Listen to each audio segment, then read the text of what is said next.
Alors, j'avais d'un côté un orateur américain, j'ai à gauche également quelqu'un qui vient d'Amérique du Nord, parce qu'il est québécois. Ça pose un problème? Non, non.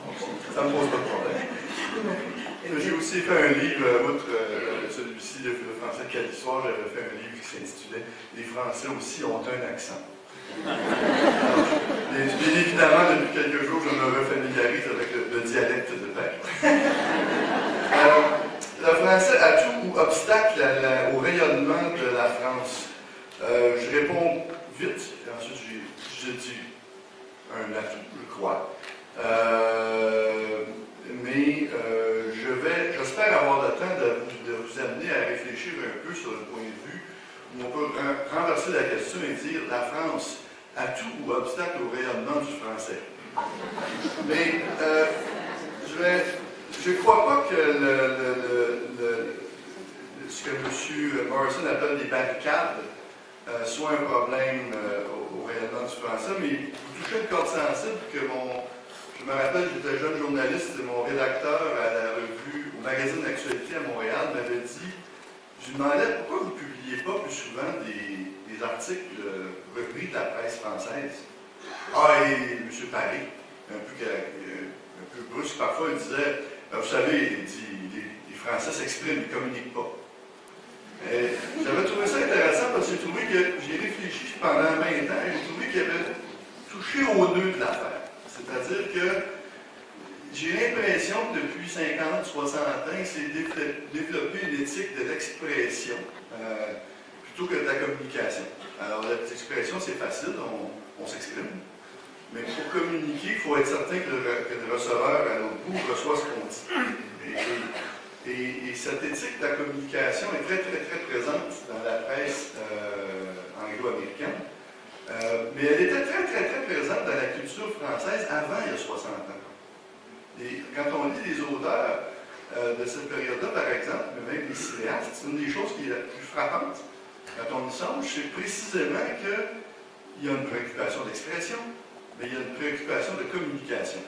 Et on dirait que celle-ci a été un peu évacuée dans les dernières 60 ans. Et, à mon avis, c'est réchappable. La situation du français par rapport à l'anglais en ce moment est très, très similaire à l'inverse de celle que le français avait par rapport à l'anglais au XVIIIe siècle.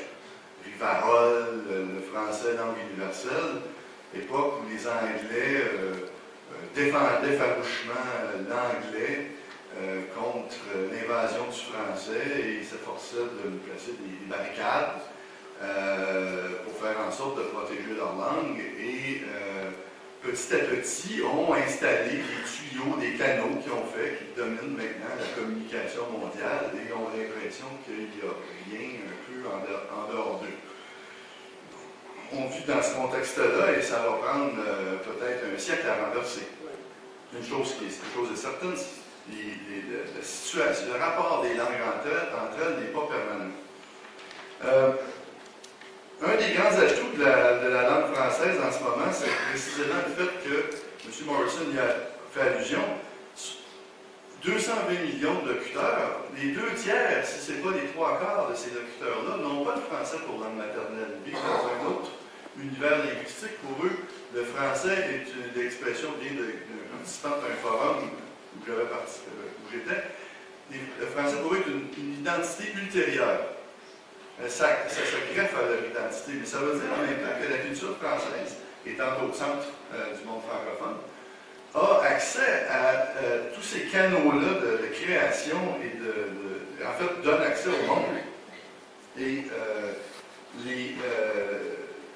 il se passe depuis une cinquantaine d'années, j'ai constaté que les Français ne sont pas toujours conscients de ça, un réseautage formidable entre les différentes parties de la francophonie. Il y a 50 ans, 60 ans, ça passait toujours par Paris ou Bruxelles. Maintenant, ça se fait directement. Par exemple, ma ville natale, Sherbrooke, à l'université de Sherbrooke, qui a créé le premier programme de MBA en français dans les années 70. Et ils l'ont implanté par la suite au Maroc. Quand j'étais en Algérie, j'avais été fasciné par le vétérinaire que j'avais rencontré qui lisait le bulletin des agriculteurs du Québec. Il ne disait pas le bulletin des agriculteurs de France, il s'intéressait à l'insémination artificielle au Québec. Il y avait les professeurs de l'université Moncton à Saint-Jean, qui sont des spécialistes de la common law en français, ont rédigé la Constitution d'Île Maurice, parce qu'ils maîtrisent ce droit-là en français. Et on voit des agronomes vietnamiens aider les Sénégalais à la production de riz. Donc, il y a une espèce de mouvement de réseautage qui est extrêmement fécond. Je vous ai à dessein parlé sciemment que de technologie ou du monde académique, mais c'est exactement la même chose en culture, et il y a un mouvement comme ça qui prend de l'ampleur. Par ailleurs, je suis actuellement en train de faire de la recherche pour mon prochain livre qui s'intitule The Story of Spanish, la grande aventure de la langue espagnole.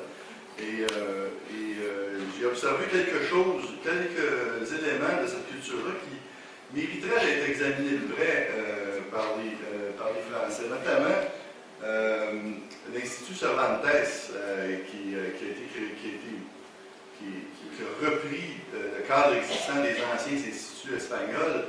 A vraiment créé des approches différentes de la promotion linguistique. Ils ont notamment développé leur propre radio et leur propre télé interne.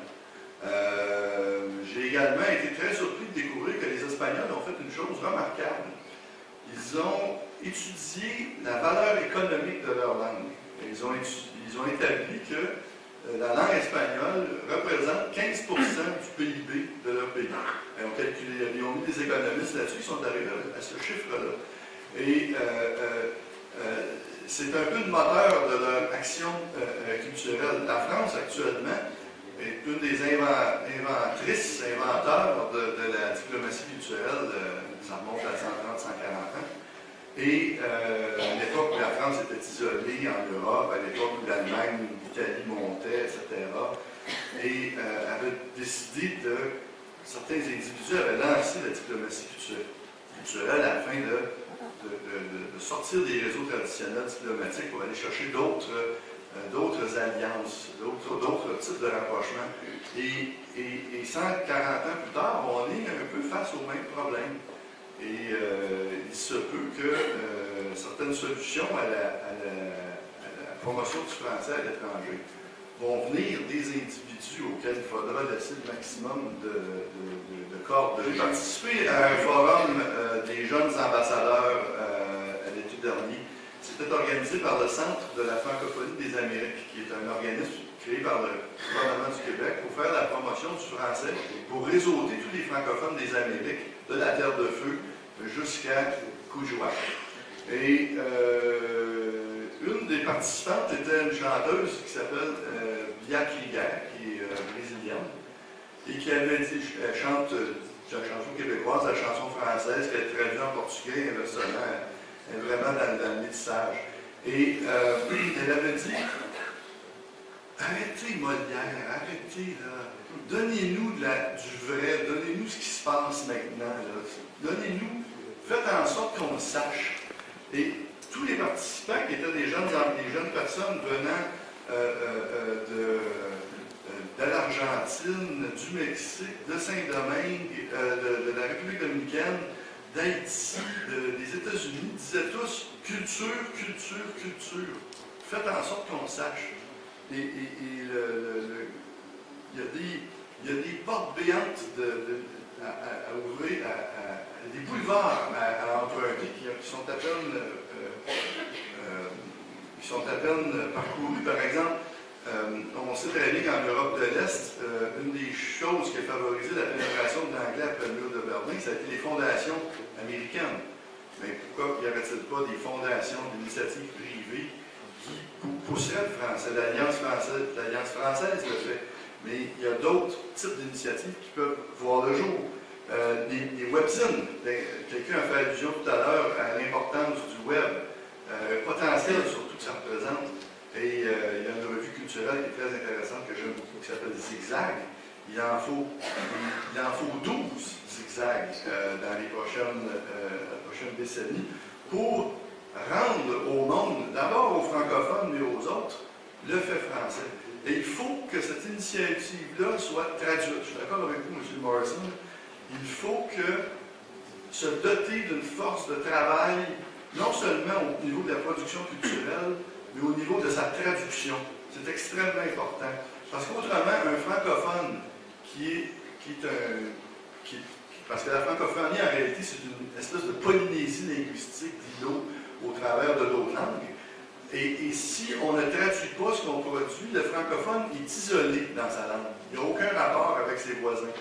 Si on lui donne ce qu'on produit, en français bien sûr, mais qu'on fait au moins un résumé en espagnol ou en portugais ou en anglais, il est capable de montrer ça à ses amis francophiles, puis leur dire « Ah, regarde, c'est intéressant ». Une autre, puis là, peut-être que quand ça va faire 12 fois, l'autre va décider de l'apprendre le français. Donc, il y a un investissement à faire, je pense, en traduction pour développer des têtes capables de